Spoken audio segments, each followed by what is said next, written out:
we know when we see this stop on the schedule, we know it's the most challenging one that we're going to have. But knowing that doesn't make it any easier. You only have to look at the video footage and the photos to know that this place is special, and it's not like anyone else, any other competition. And when you add to the fact that we're not diving off a platform for the first 2 rounds, we're diving directly off the rocks, that just makes the whole thing original. Las he tenido malas experiencias con las olas, las respeto mucho, pero a la vez son bellas y las quiero mucho y las acepto. Al final son parte de todo esto. We still have to deal with the winds, or in particular here, I think the ocean swells really play a big part.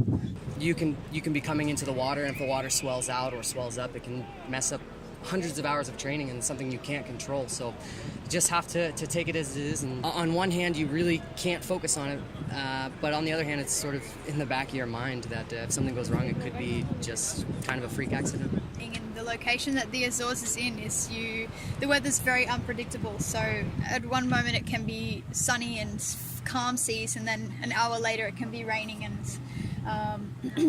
there can be waves. So that's definitely the most challenging part of diving here in the Azores for me. It's definitely more challenging. I mean, the environmental factors, the takeoff factors, jumping from the rocks themselves, dealing with all the wind and the waves and the rain. It's long days here on the islet. It's a tough stop. But it's a cool one, you know. It's not many places that we get to jump from the actual rocks, and it's a cool thing to connect back to the roots of cliff diving and really feel the rock and that natural force and almost that existential feeling of cliff diving. I think the most difficult, definitely the climbing, jumping off the rocks. I think is the most challenging for everyone, because their minds has to change a lot, you know, and we have to change everything.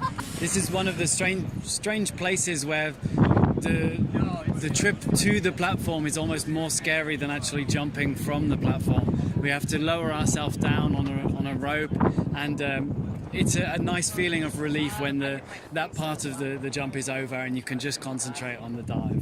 You have to pay attention and try and reset your brain after you've done this descent. You need to take a deep breath and refocus. So on the first time you try it, it's very strange, but that again, experience counts, and you learn how to refocus very quickly. As soon as the diver before me leaves, I try to take a deep breath and really look around and appreciate the atmosphere and the location that we're in. But as I step to the edge, really everything melts away. All I can hear is the water and feel the cliff, and I'm really just focusing on 1 or 2 simple things about the dive. You don't want to get overwhelmed thinking about too many other things, and you really have to trust your training and kind of let autopilot take control and just feel the movements and do the dive like you know how to.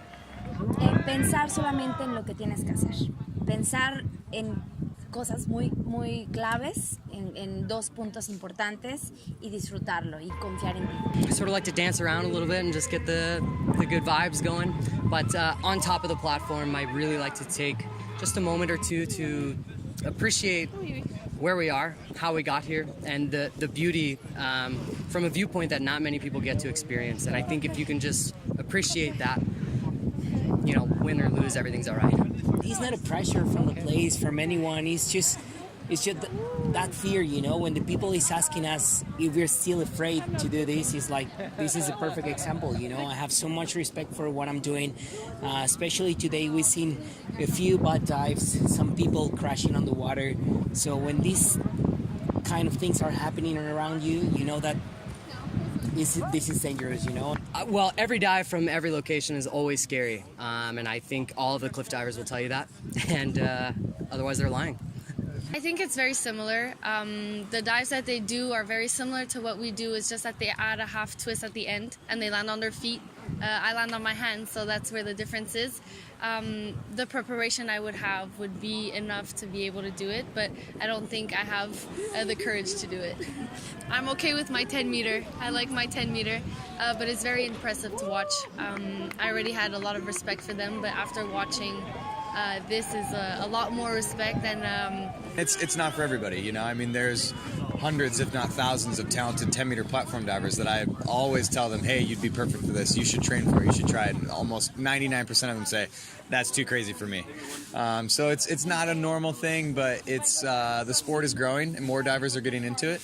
And yeah, it's a challenging thing that you have to train for and be ready for the height and the risk. It's tough.